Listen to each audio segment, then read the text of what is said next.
Today, we are diving deep into that constant, noisy chatter inside our heads. You know the one. We're going to break down why it's there and, more importantly, what we can actually do to find a little bit of quiet. I mean, it's a feeling we all know, right? That sense that you're being pulled in a million different directions at once, even when you're just trying to sit still. It's totally overwhelming. Psychologists have a term for this: internal restlessness.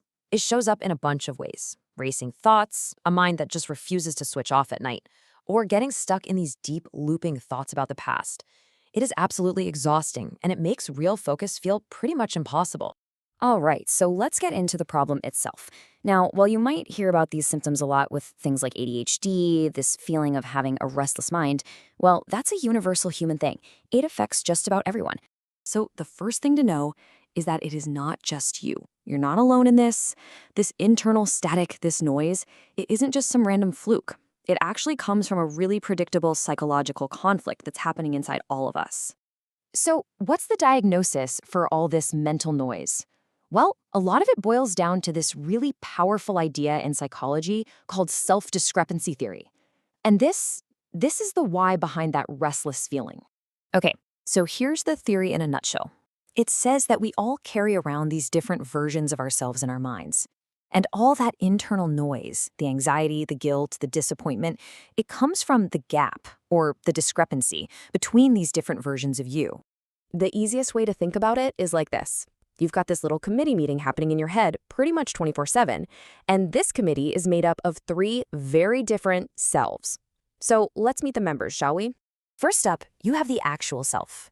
This is your baseline. It's who you believe you are, right here, right now. It's all the things you think are true about yourself, like, I'm a good friend, or, man, I am terrible at waking up early. Then you've got the ideal self. This is your dreamer self, you know? It's built from all your hopes, your wishes, your biggest aspirations. It's the version of you that has achieved everything you've ever wanted. This self is all about chasing those positive outcomes, like success and praise. And last, but definitely not least, we have the ought self. Now, this one is a big deal. This isn't about what you want to be. It's about who you feel you should be. It's built on your duties, your responsibilities, the expectations of others. The ought self is all about avoiding negative outcomes, things like being criticized or letting people down. And here is where it all clicks into place. The theory gets super specific about where our negative feelings come from. When your actual self doesn't match up with your ideal self, your dreams, you feel disappointed, dissatisfied. But when you fall short of your ought self, your duties, that's when you feel guilt, anxiety, and agitation. That's the noise in your head. Okay, so if the problem is this constant inner conflict, what on earth is the solution? Well, it turns out there's a state of mind where that inner committee and all its loud arguments just disappears. It's called the flow state. The psychologist who pioneered all this research, Mihaly Csikszentmihalyi, he put it perfectly. Flow isn't about chilling out on the couch. The best moments of our lives happen when we are actively engaged, stretching ourselves to do something that's both difficult and meaningful to us. This diagram just nails it.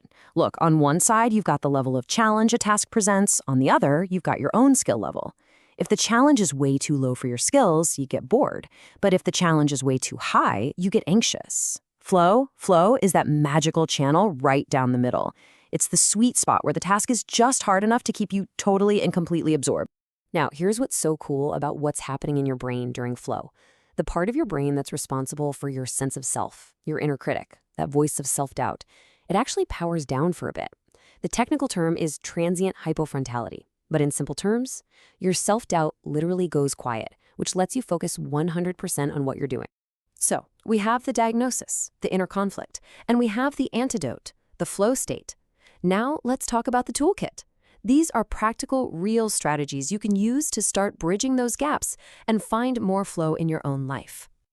First up, something super simple but incredibly powerful, especially for handling the noise from that ought self, the worry journal. The whole idea is to get your anxieties out of your head and onto paper.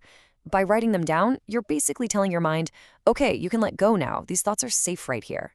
Second, let's totally redefine what we think of as meditation. It doesn't have to be sitting cross-legged in silence. Honestly, anything that gets you to focus on a single task, away from a screen, can quiet the mind. It could be cooking, painting, knitting, even just going for a walk. The secret ingredient is total absorption in just one thing. So, how do you actually engineer more of these amazing flow experiences? Well, Csikszentmihalyi didn't just discover flow, he broke it down. He identified 9 distinct components that tell you when you're in the zone. Think of these as the recipe for flow. You need really clear goals, so there's no question about what you're supposed to be doing. You need immediate feedback, so you can adjust as you go. Of course, you need that perfect balance between challenge and skill.